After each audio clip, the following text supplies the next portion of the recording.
제목은 베드로의 전도입니다.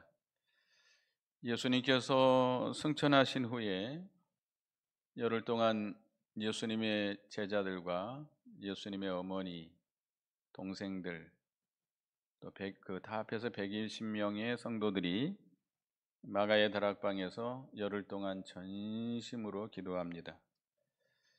열흘 후에 오순절에 보혜사 성령, 하나님께서 약속하신 보혜사 성령이 임하게 됐고, 예수님의 제자들은 성령의 충만함을 입어서 각 나라, 각 지방의 방언으로 전도를 하게 됩니다. 그 당시 오순절을 지키기 위해서 예루살렘의 각 지역에서 올라온 유대인들이 그 소리를 듣고 매우 놀라게 되고, 그 유대에 사는 유대인들은 비방하게 됩니다. 이들은 술에 취해 있다라고 비방하게 되죠. 그런 가운데 베드로가 일어나서 그들에게 설교를 하는 거죠. 복음을 전하게 됐습니다. 그래서 14절부터는 베드로가 그 요엘 선지자의 예언을 들어서 요엘 선지자가 예언한 대로 이루어진 것이다 라고 그들에게 그 변론을 했습니다. 그리고 오늘 22절부터는 예수 그리스도의 십자가와 부활로 그들에게 전도를 하게 됩니다. 22절에 보면 이스라엘 사람들아 이 말을 들으라. 너희도 아는 바와 같이 하나님께서 나사렛 예수로 큰 권능과 기사와 표적을 너희 가운데 베푸사 너희 앞에서 그를 증언하셨느니라. 너희도 아는 바와 같이, 그러니까 이스라엘 사람들, 하나님을 섬긴다라고 하는 이스라엘 사람들은 이 말을 들으라. 너희도 다 아는 바인데 하나님께서 나사렛 예수로 인하여 큰 권능과 기사와 표적을 너희 가운데 베풀었다. 그리고 너희 앞에서 그를 증언하셨느니라 라고 말을 합니다. 그리고 23절에 그가 하나님께서 정하신 뜻과 미리 아신 대로 내어준 바 되었거늘 너희가 법 없는 자의 손을 빌어 못 박아 죽였으나, 예수님이 십자가에 죽으심을 증거하고 있죠. 예수님께서 십자가에 죽으신 것은 하나님께서 정하신 뜻, 미리 아신 대로 내어준 바 된 것이다. 그러니까 유대인들이 이스라엘 백성 그 예수님을 십자가에 못 박게 해서 죽은 것이 아니고 하나님께서 미리 정하신 대로 하나님의 뜻대로 되어준 것이다. 그렇지만 너희가 법 없는 자의 손을 빌어 못 박아 죽였으나 그랬습니다. 그러나 유대인들이 그 법 없는 자들의 손, 빌라도와 로마 군인들에 의해서 예수님을 십자가에 못 박아 죽였다 그랬습니다. 그러나 하나님께서 24절에 하나님께서 그를 사망의 고통에서 풀어 살리셨으니 이는 그가 사망에 매어 있을 수 없었음이라. 그러나 하나님께서 그를 죽은 자 가운데서 사망의 고통에서 풀어 살리셨다. 그를 죽은 자 가운데 다시 살리셨다는 거죠. 그가 사망에 매어 있을 수 없었기 때문이다. 예수님은 우리의 죄를 대신 지시고 십자가에 못 박혀 죽으셨지만 그는 죄가 없습니다. 그가 행하신 의로 말미암아 그는 또 하나님이시기 때문에 더 이상 그 사망에 매어 있을 수 없었습니다. 그래서 그가 행하신 의로 하나님의 능력으로 그가 죽은 자 가운데서 다시 살리심을 받았다라고 증거했습니다. 한마디로 베드로가 지금 뭘 증거하고 있는 것이죠? 예수님의 십자가와 부활을 증거하고 있습니다. 예수님의 십자가와 부활은 기독교의 핵심입니다. 그래서 우리도 복음을 전할 때 예수 그리스도의 십자가와 부활을 증거해야 됩니다. 우리가 예수님의 십자가와 부활을 증거할 때 성령께서 역사하셔서 믿는 자를 구원하시는 그런 은혜가 임하게 됩니다. 그래서 이 베드로가 또 25절부터는 다윗의 예언 시편 16편 8절부터 있는 그 다윗의 예언을 통해서 예수 그리스도의 부활을 다시 한번 증거하고 있습니다. 25절에 보면 다윗이 그를 가리켜 이르되 내가 항상 내 앞에 계신 줄을 배웠으며 나로 요동치 않게 하기 위하여 그가 내 우편에 계시도다. 다윗이 육신으로는 그리스도가 그의 후손이죠. 그러나 영적으로는 그리스도가 다윗의 주가 되십니다. 주인이 되시죠. 주님이 되시죠. 그리스도는 신성으로 영원한 하나님이시기 때문에 다윗의 후손 그리스도를 그가 주님으로 이렇게 말씀하고 있습니다. 그 다윗은 내가 항상 내 앞에 계신 줄을 배웠다. 영으로 만나 뵙는 것이죠. 장차 오실 그리스도. 그러니까 그리스도께서 영으로 항상 계시기 때문에 그를 영으로 만난다는 겁니다. 그리고 그가 나로 요동치 않게 하신다. 내 우편에서 나를 붙드시고 계시기 때문에 요동치 않는다. 다윗이 그렇게 믿었습니다. 우리도 예수님은 항상 우리 우편에 계시고 우리를 요동치 않도록 붙들어 주시는 주님이십니다. 주님은 우리 죄를 위해 십자가 지시고 부활하셔서 어디 계시죠? 하나님 보좌 우편에 계시고 우리와 늘 항상 함께 하십니다. 우리와 늘 항상 함께 하시고 우리와 늘 동행해 주십니다. 영으로 늘 주님을 만나 뵐 수 있습니다. 우리가 주님을 찾으면 주님이 우리를 만나 주신다고 그랬습니다. 육으로 만나는 것이 아니라 영으로 주님을 만날 수 있는 것이죠.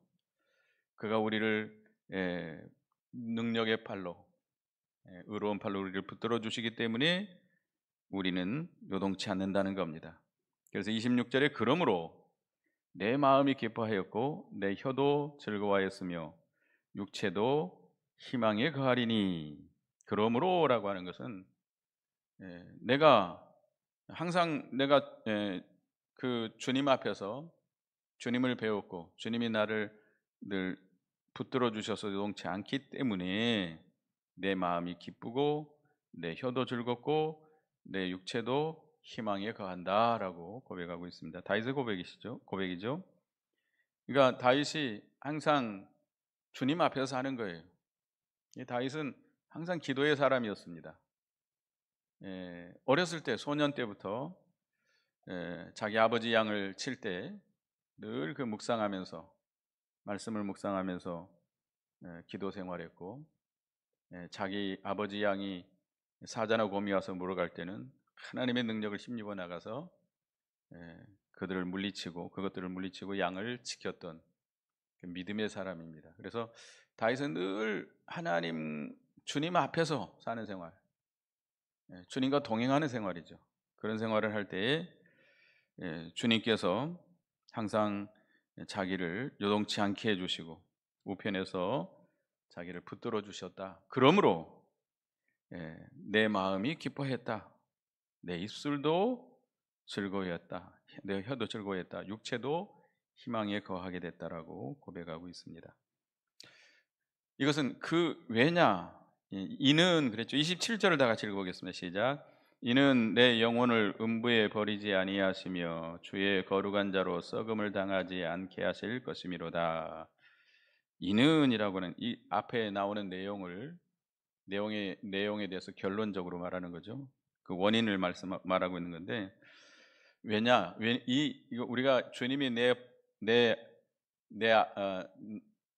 내가 주님 앞에 가고 주님이 항상 주님을 배울 수 있고 주님이 내 우편에서 나를 붙들어 주시는 것은 그가 부활하셨기 때문이라는 거죠. 내 영혼을 음부에 버리지 않는다라고 하는 것은 여기 음부, 지옥, 무덤을 가리킵니다. 그리고 주님의 거룩한 자로 썩음을 당치 않게 하실 것이므로다. 근데 주님의 거룩한 자는 그리스도를 가리킵니다. 그리스도께서 부활하신다는 겁니다. 우리도 예수 그리스도의 부활의 생명으로 거듭난 새 생명을 얻게 되고 우리도 장차 예수님처럼 부활하게 되는 것이죠. 그래서 우리는 음부에 버리지 않는다라고 말씀했고요. 예, 이 거룩한 자로 썩음을 당치 않게 한다라는 것은 예수님의 부활을 예언한 말씀입니다. 그리스도께서 오셔서 죽으셨다가 부활할 것을 다윗이 시편 16편 8절 이하에서부터 이렇게 예언하고 있는 것입니다. 이 다윗 왕은 예수 그리스도가 오시기 전 약 1000년 전의 사람입니다. 이제 다윗이 1000년 전에 성령으로 말미암아 그리스도께서 자기 후손 가운데서 나셔서 이 땅에 오시고 십자가에 죽으시고 부활할 것을 그가 깨닫고 이렇게 예언한 것입니다. 이 시편에 예언한 말씀대로 그리스도께서 부활하신 것이 성취되었다라고 베드로가 증거하고 있는 것입니다. 그래서 28절에 주께서 생명의 길을 내게 보이셨으니 주 앞에서 내게 기쁨이 충만하게 하시리로다 하였으므로 주께서 생명의 길을 내게 보이셨다. 예수 그리스도께서 부활해서 생명의 길을 보여주셨다는 겁니다. 예수 그리스도의 부활을 믿고 생명의 길을 발견한 사람은 주님 앞에 기쁨이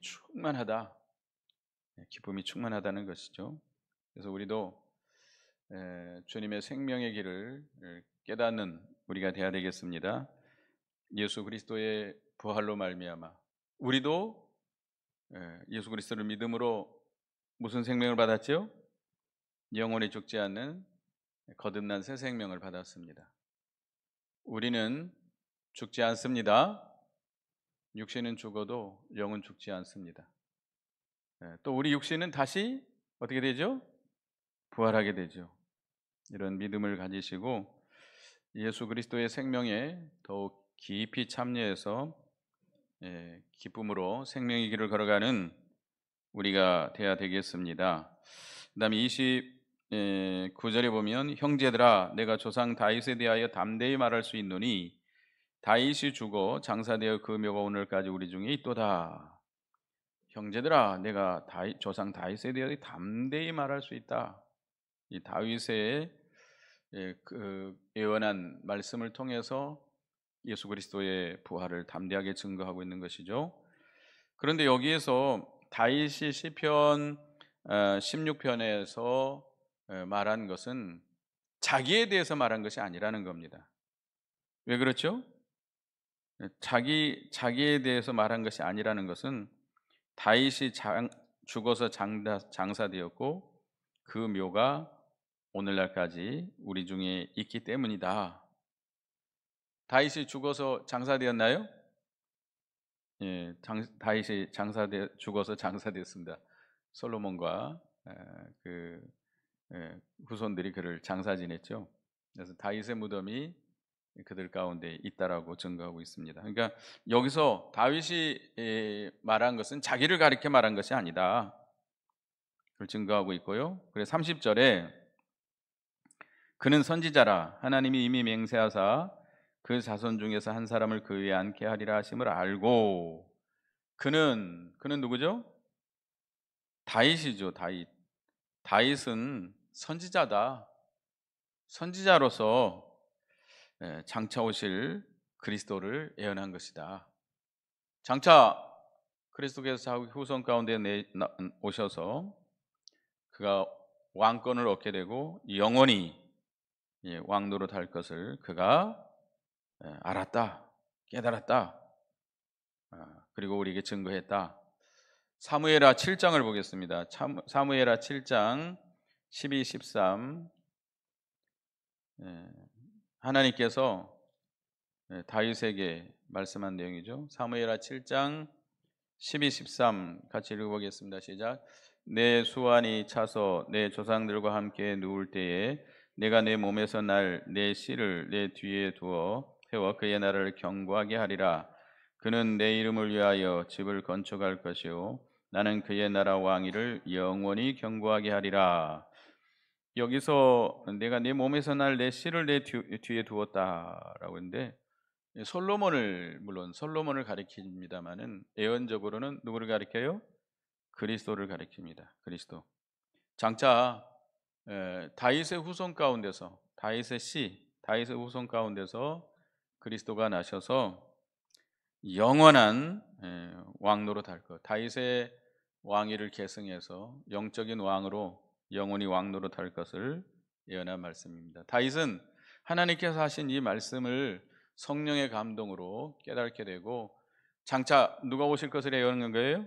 그리스도가 오실 것을 미리 알고 깨닫고 증거하고 있다는 겁니다.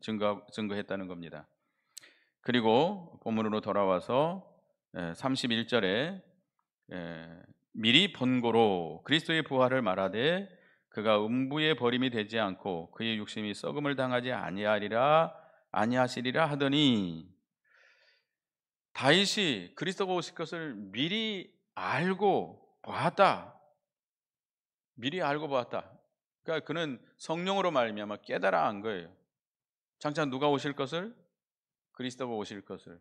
그러니까 구약 시대의 성도들은 누구를 믿음으로 구원받았어요? 누구를 믿음으로? 하나님을 믿음으로 구원받았어요? 예. 장차 오실 그리스도를 믿음으로 구원받은 겁니다. 장차 오실 그리스도. 메시아라고 그러죠. 히브리어로 메시아. 그리스도 다 구세주입니다. 구세주. 구주. 구원자라는 뜻이에요. 그러니까 이 다윗도 그 하나님의 말씀을 통해서 장차 자기 후손을 통해서 그리스도가 오실 것을 미리 다 보고 내다보고 알고 뭘 증거했어요? 그리스도의 부활을 증거한 겁니다. 부활을 예언한 겁니다. 아까 여기 27절에 있는 말씀이죠. 시편 16편 거기에 있는 말씀입니다. 그리스도께서 육신이 썩음을 당하지 아니하리라고 예언한 겁니다. 예수님께서 죽으셨지만 무덤 속에 썩음을 당치 아니하고 부활할 것을 예언한 겁니다. 그러니까 이 베드로는 성경을 들어서 이렇게 증거를 한 거예요. 베드로가 공부를 많이 했나요? 세상 공부는 많이 안 했습니다. 아마 예수님이 부르심을 받기 전까지는 뭐 하던 사람이죠? 어부로서 그 고기를 잡아서 먹고 생계를 유지하려면 또 결혼까지 했기 때문에 상당히 힘들었을 거예요. 고기 잡아서 먹고 산다는 것은 굉장히 힘든 세월입니다. 언제 뭐 세상 공부할 시간이 없어요. 근데 아마 예수님의 부름을 받고 예수님을 따라다니면서 성경 말씀을 많이 배우고 읽었던 것 같습니다. 그래서 여기 베드로 설교를 보면 성경을 인용하잖아요. 16절에도 선지자 요엘을 통해서 하신 말씀, 요엘서를 인용해서 또 증거했고, 오늘도 25절부터 뭘 가지고 증거했어요? 시편에 있는 말씀을 가지고 증거했단 말이죠. 그걸 보면 베드로가 성경에 대해서 많이 공부한 것을 볼 수 있어요. 많이 읽었던 것 같아요. 많이 읽고 또 예수님을 통해서 많이 배운 것 같습니다. 우리도 그 세상 공부는 많이 못했다 할지라도 여러분들이 예수 믿은 후에는 뭘 많이 읽어야 돼요? 성경책을 많이 읽어야 돼요. 성경책을 많이 읽어야 돼요. 매일 읽어야 돼요. 매일 몇 장씩 읽어야 될까요? 최소 우리 교인들은 10장, 아니 3장 정도 이상은 읽어야 돼. 3장. 우리 이제 목사들은 10장 이상 읽으라고 그러는데 저희들은 그거보다 훨씬 더 많이 읽습니다.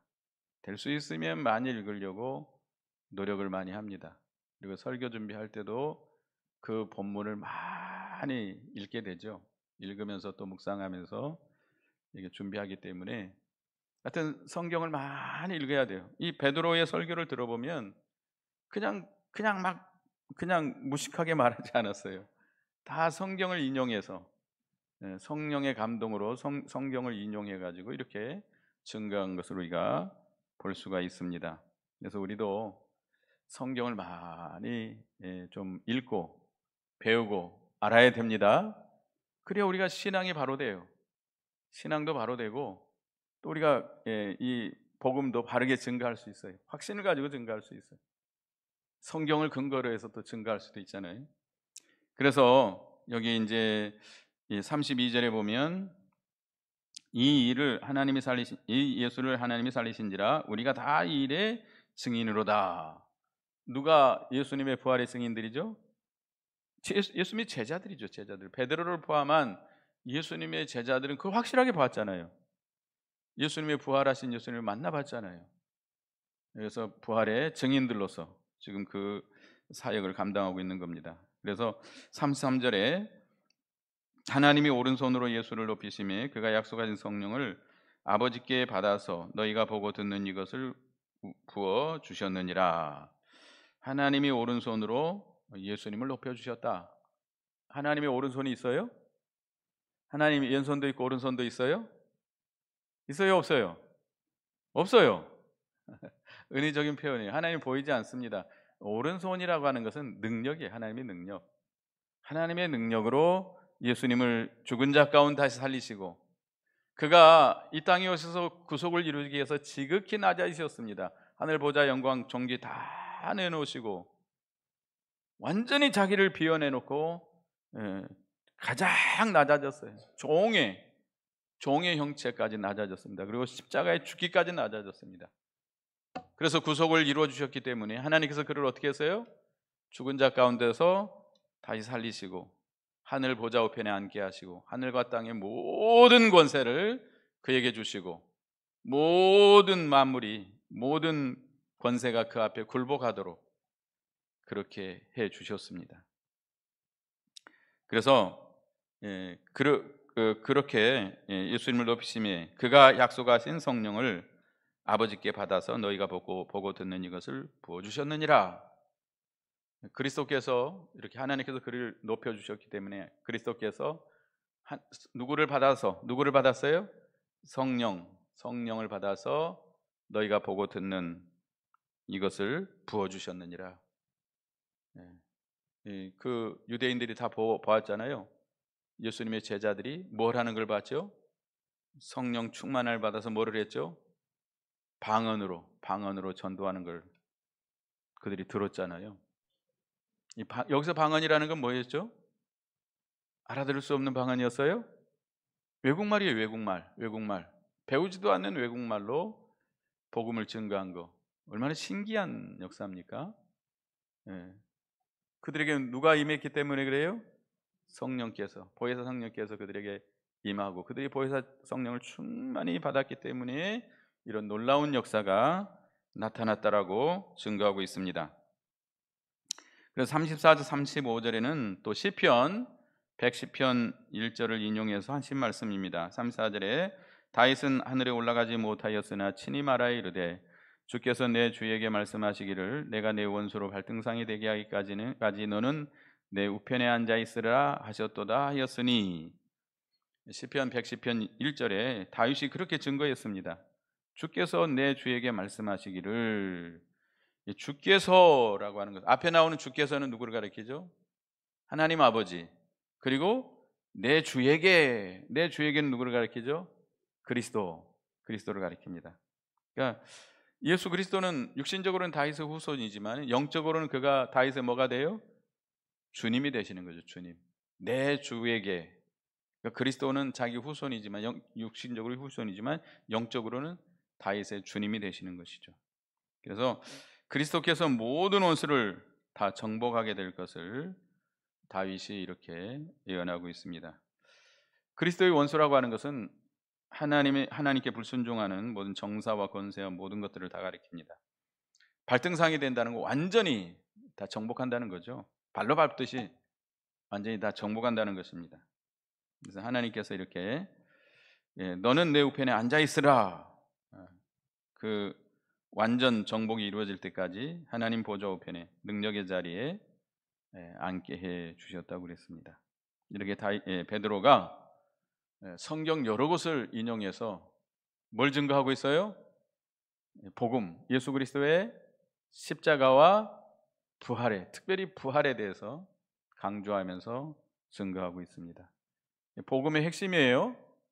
우리도 복음을 전할 때 뭘 전해야 돼요?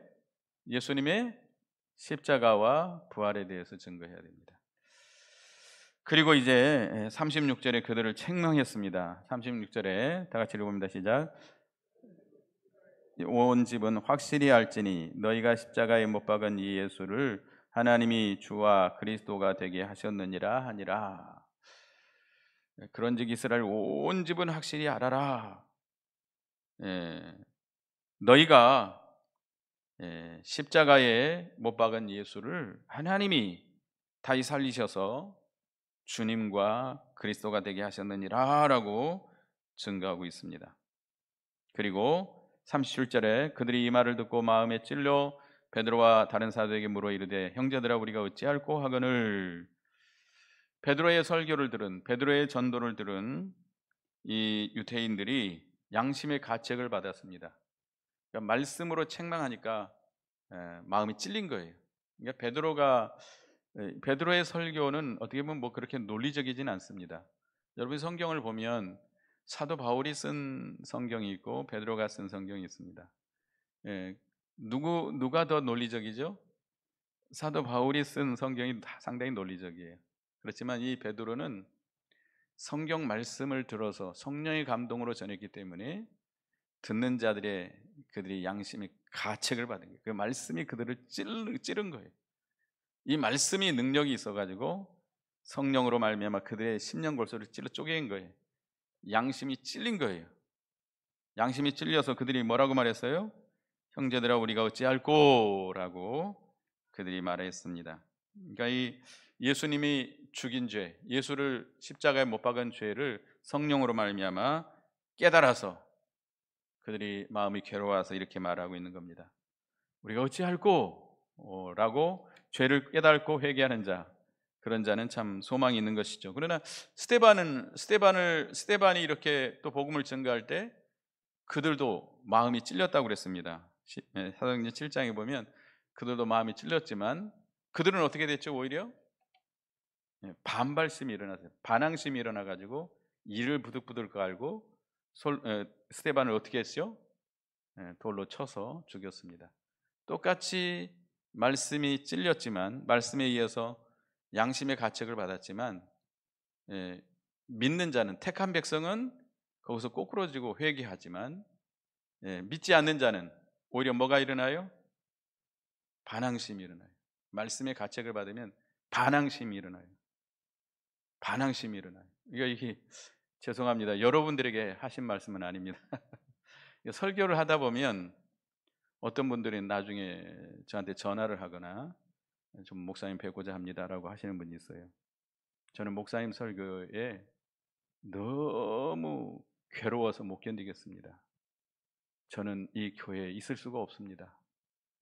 너무 힘들어서 나는 이 교회에 위로받고자 왔는데 말씀에 너무 찔려서 괴로워서 부담이 돼서 교회 못 다니겠습니다. 이렇게 말씀하시는 분도 있어요. 그래서 실제로 교회를 떠나는 분도 있습니다. 그러니까 말씀에 찔림을 받았지만 정말로 복을 받는 자는 어떻게 해요? 회개해요. 어찌할꼬 하고 회개하지만 반대로 말씀에 찔림을 받지만 오히려 반항심이 일어나요. 누가 내 얘기를 목사님께 보고를 했고 목사님은 또 듣자마자 그걸 가지고 또 강단에서 왜 나를 때려치는가 이렇게 하시는 분도 계십니다. 제가 뭐 치고자 하는 건 아닙니다.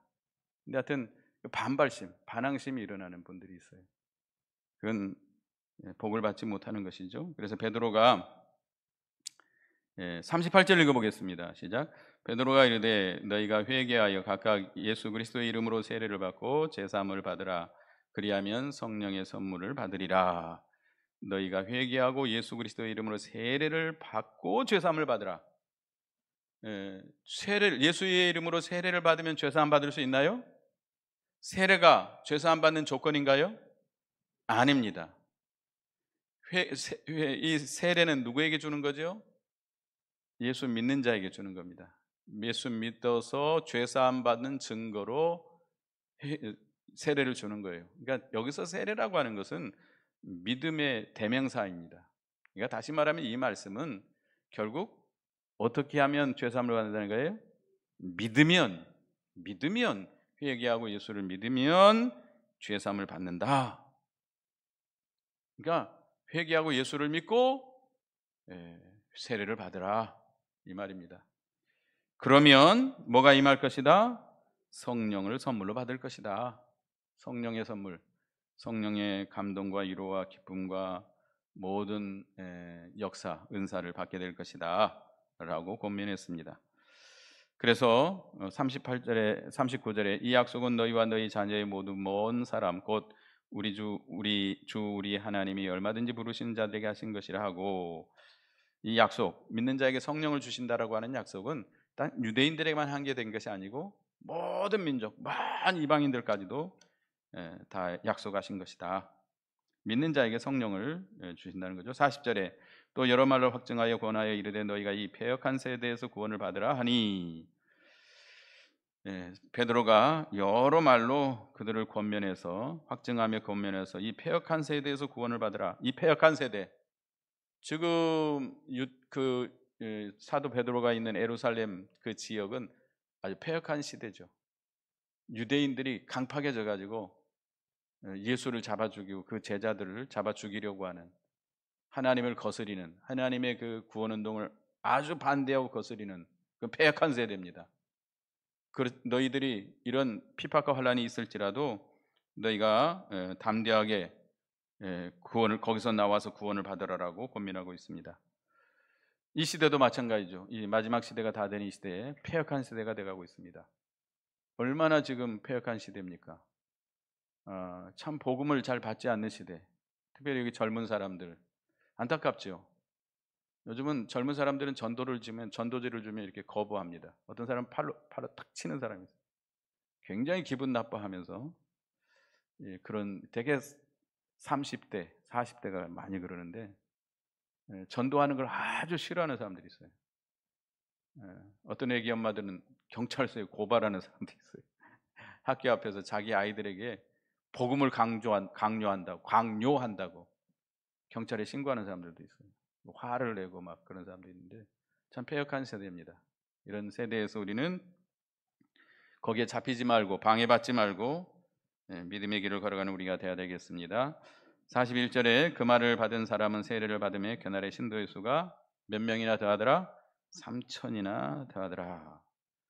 베드로의 설교를 듣고 회개하고 세례를 받은 자가 3천 명이나 됐습니다. 예수님께서 미리 씨 뿌려 놓은 것을 제자들로 하여금 성령으로 거두어드리게 된 것입니다.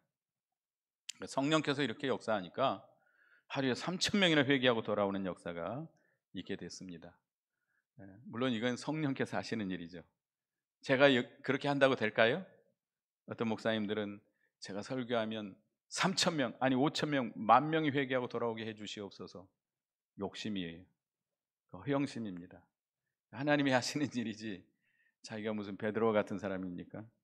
하여튼 성령께서 이렇게 역사하셔서 3천 명이 회개하고 돌아오는 역사가 있게 됐습니다. 우리도 베드로처럼 성령의 감동으로 말씀을 인용해서 예수님의 십자가 부활을 담대하게 증거하는 우리가 되어야 되겠습니다.